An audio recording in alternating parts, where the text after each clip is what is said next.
le pouvoir immense du psaume 91.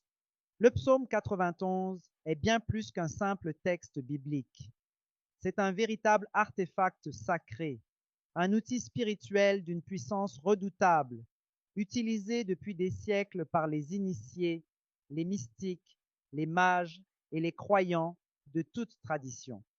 Il commence par ces paroles: celui qui demeure sous l'abri du Très-Haut repose à l'ombre du Tout-Puissant. Dès ces premiers mots, un champ de protection se déploie. On n'est plus seul, on est enveloppé, caché, abrité sous l'aile divine.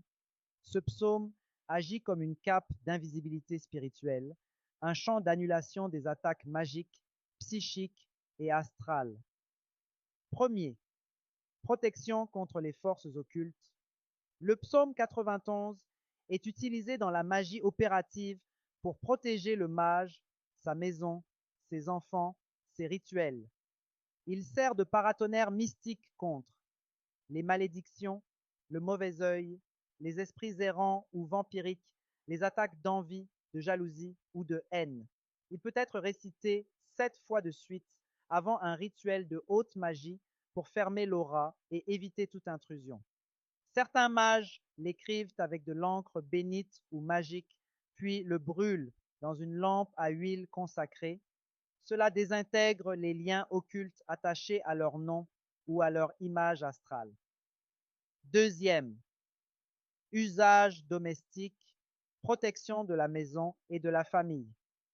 Dans la tradition chrétienne ésotérique, le psaume 91 est accroché à l'entrée des maisons pour éloigner les voleurs, les visiteurs porteurs d'énergie mauvaise, les jaloux ou même les esprits malins. On peut aussi écrire le psaume sur un papier, le placer dans une bouteille de sel et l'enterrer dans les 4 coins de la propriété. L'imprimer, le plastifier et le cacher sous un matelas d'enfant ou dans un berceau pour protéger le sommeil et repousser les cauchemars. Beaucoup de familles le récitent ensemble chaque soir comme une barrière de lumière autour du foyer. Troisième, désenvoûtement et purification. En cas de suspicion d'envoûtement, d'oppression spirituelle ou de malchance persistante, le psaume 91 est une arme directe. Voici un rituel simple. Prenez un bol d'eau avec du sel consacré, tenez-le dans vos mains et récitez le psaume 91 à haute voix 3 fois. Puis, aspergez votre maison, vos vêtements et l'entrée principale.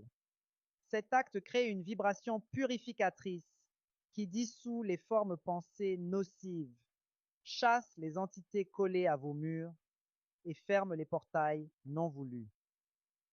Quatrième, développement de l'aura et renforcement vibratoire.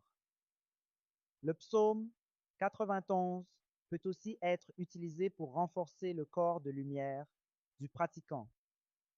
Chaque mot agit comme un mantra sacré, chargé de symboles divins et d'archétypes angéliques. En le récitant avec foi et concentration, vous augmentez la densité vibratoire de votre aura. Vous devenez moins vulnérable aux attaques invisibles. Vous attirez la protection des entités lumineuses. Utilisé au lever du jour, à l'aube, il scelle votre journée dans la lumière divine. Utilisé le soir, il désactive les flèches invisibles lancées durant la journée. 5. Protection en voyage et dans les temps de guerre spirituelle.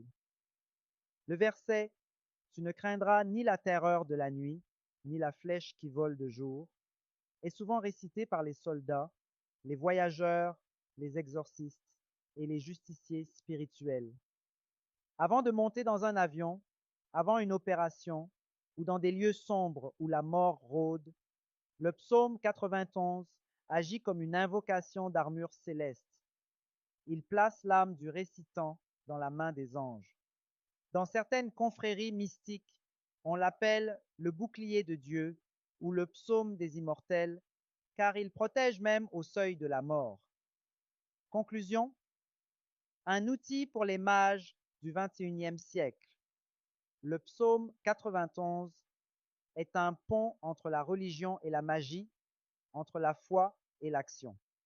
Il ne vous demande pas d'appartenir à une église, mais seulement d'avoir la foi vibratoire, de croire au pouvoir qui est plus grand que vous et de parler avec autorité sacrée. À travers lui, vous n'invoquez pas seulement une force, vous devenez vous-même un canal de lumière, un pilier vivant du royaume invisible.